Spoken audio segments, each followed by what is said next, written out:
Hello friends, this is Sunita Kataria. Today I will discuss Ozymandias, a poem written by P.B. Shelley. Before starting the poem, let's talk about the writer first. P.B. Shelley का पूरा नाम पर्सी बाइशी शैली है. ये एक great romantic poet थे. He was born on 1792 and died on 1822.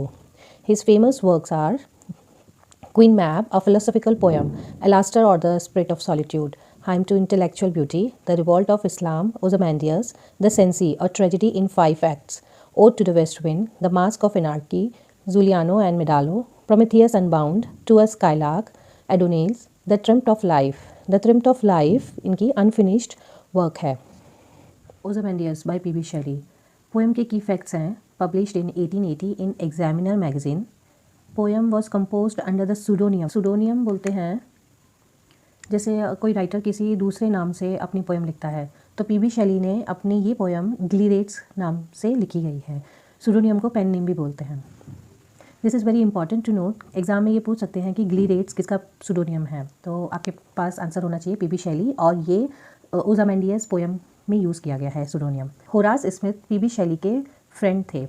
Horace Smith और PB. शैली दोनों में एक फ्रेंडली कंपटीशन हुआ था एक सोनेट लिखने के लिए, और दोनों ने ही सेम टाइटल पर सोनेट लिखी. But P B. शैली की ओजामेंडियस फेमस हो गई और होरास पोएम का फॉर्म है सोनेट. सोनेट एक 14 लाइन की पोएम होती है जिसमें 3 क्वार्टरन और 1 कपलेट होता है. सो सोनेट इज़ 14 लाइन पोएम. ये जो पिक्चर आपको दिखाई दे रही है स्क्रीन पर, ये पिक्चर एक्चुअली ओजामेंडियस की है. ओजामेंडियस एक इजिप्ट के राजा का नाम है. वो ये चाहते थे कि उनके मरने के बाद उनका एक स्टैचू बनाया जाए, लेकिन वो स्टैचू कभी टूटे नहीं और हमेशा हमेशा के लिए इस धरती पर रहे, जो पॉसिबल नहीं है. कोई भी चीज़, कोई भी वस्तु जो भी इस संसार में है, वो उसका कभी ना कभी कोई अंत तो होता ही है. तो ये जो टूटी हुई मूर्ति है, जो जिसका सर अलग है और 2 टांगें दिखाई दे रही हैं, ये ओजामेंडियस का है, जो एक इजिप्ट के राजा रह चुके थे. Now summary in Hindi. Met traveller from an antique land. Poet कहते हैं पोइट एक स्टैचू से मिलते हैं और वो स्टैचू पुरानी जगह से बिलोंग करता है. एंटीक लैंड मतलब पुरानी जगह. हु सेड, हु यहाँ ट्रैवलर के लिए बात हो रही है. Who said 2 vast and trunkless legs of stone stand in the desert. Traveller कहता है 2 बिना धड़ की टांगें रेगिस्तान में खड़ी हैं. Near them on the sand half sunk a shattered visage lies. Shattered टूटा फूटा मुंह. इन टांगों के पास रेत पर एक टूटा फूटा आधे रेत में धंसा हुआ एक मुंह पड़ा है. Whose frown.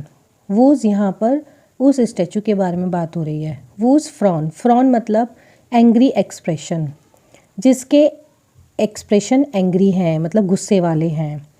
इसका मतलब राजा बहुत गुस्से वाला था. उस एक्सप्रेशन को देख कर के ऐसा लगता है कि उस स्टैचू को देखकर ऐसा लगता है कि वो राजा बहुत गुस्से वाला था. एंड रिंकल्ड लिप, और उसके होठों पर झुर्रियाँ हैं. Sneer of cold command. Cold command मतलब बिना किसी की परवाह किए, और कोल्ड मतलब जब कोई किसी की परवाह नहीं करता और कुछ भी बोल देता है बिना किसी की परवाह किए. तो यहाँ उस स्टैचू को देखकर ऐसा लगता है कि राजा बहुत गुस्से वाला था, जिसकी होंठ पर झुर्रियाँ लगी हुई थी, और वो बहुत घमंडी था राजा, और वो किसी की परवाह नहीं करता था.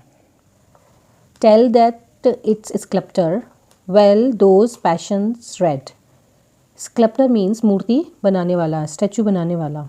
पोइट ये कहते हैं कि स्टैचू बनाने वाले ने इतना खूबसूरत स्टैचू बनाया है कि स्टैचू के एक्सप्रेशन देखे जा सकते हैं. Which yet survive stamp on these lifeless things. जो ये स्टैचू अभी तक सर्वाइव किया हुआ है, बचा हुआ है, इतना सब कुछ नष्ट होने के बाद भी अभी तक ये स्टैचू सर्वाइव किया हुआ है. The hand that mock them and the heart that fade.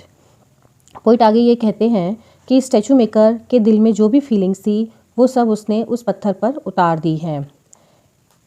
And on the pedestal these words appear. और इस स्टैचू के नीचे कुछ वर्ड्स लिखे हुए हैं. अब आगे जो लाइन्स आएंगी उसमें पोइट ये बताएंगे कि उस स्टैचू के नीचे क्या वर्ड्स लिखे हुए हैं. Name is Ozymandias, king of kings. मेरा नाम ओजामेंडियस है, मैं राजाओं का राजा हूँ. Look on my work yet mighty and despair. यहाँ ओजामेंडियस दूसरे राजाओं को बोलते हैं, वो देखो मेरे काम को, मैंने क्या क्या किया है. माइटी मीन्स बहुत बड़ा ताकतवर राजा. जिसकी बहुत ताकत हो, जिसकी बहुत ज़्यादा सेना हो, उसके अंदर पावर हो, उसके पास पावर के साथ साथ उसके और भी कंट्रीज़ के लोग उनके साथ हों, तो माइटी उसको बोलते हैं, जो राजाओं का राजा होता है। नथिंग बिसाइड रिमेन, और आखिर में कुछ नहीं बचा। राउंड द डिके, हर चीज़ बर्बाद हो गई। On that colossal wreck, boundless and bare, इस महान साम्राज्य की, इस साम्राज्य की कोई भी बाउंड्री नहीं है, न ही कोई अंश बचा है, केवल रेगिस्तान ही रेगिस्तान है। The loan and level Sands stretch far away, और इस रेगिस्तान में इस मूर्ति के अलावा दूर दूर तक कुछ भी नहीं बचा, सब कुछ ख़त्म हो गया है, बस इस टूटी फूटी मूर्ति के अलावा। यही एक मूर्ति सर्वाइव कर पाई है इस रेगिस्तान में। फ्रेंड्स, यहाँ हमारी पोएम ख़त्म होती है। पोइट ये बताते हैं कि कोई कितना भी ताकतवर हो, कितना ही बलवान हो, वो कितना माइटी हो, तो लेकिन इस संसार में हमेशा नहीं रह सकता, उसका अंत निश्चित है। फ्रेंड्स, आपको मेरी ये एक्सप्लेनेशन समझ में आई हो, पसंद आई हो, तो प्लीज़ मेरे चैनल को सब्सक्राइब करें, शेयर करें और कमेंट ज़रूर करें। Thank you so much. मिलते हैं अगले वीडियो में।